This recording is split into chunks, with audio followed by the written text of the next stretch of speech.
Most people that call themselves alcoholics aren't alcoholics. They have a super fucked up nervous system like I did for like my whole life, ADHD.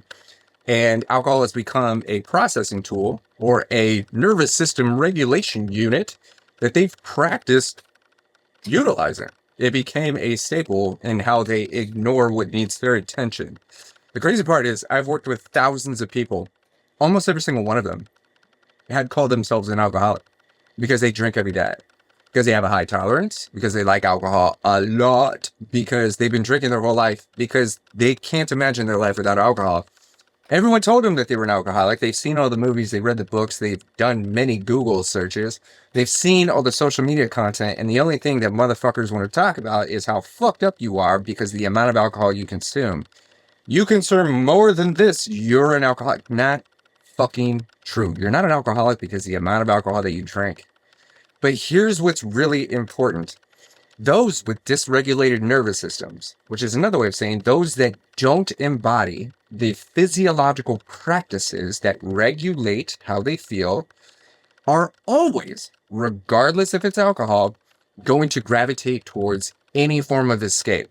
When was the last time you enjoyed your anxiety? When was the last time you wanted someone else to have anxiety? Right, that doesn't happen. So some people will sit in silence and internally beat themselves up until the chemicals dissipate and you'll never know it. Other people will have a beer when they get home to chill out and relax and whatnot.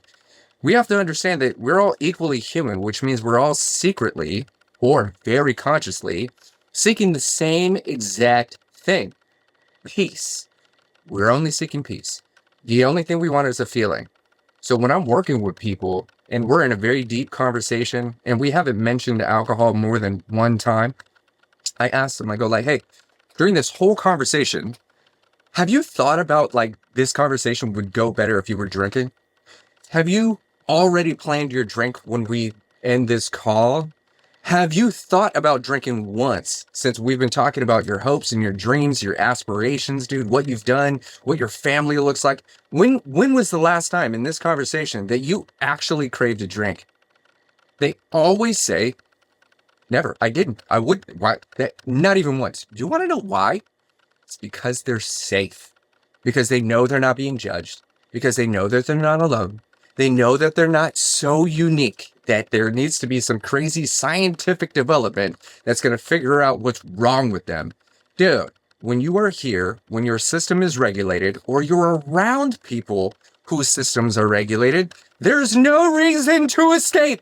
You don't have those feelings because alcohol is a symptom. It is not the problem.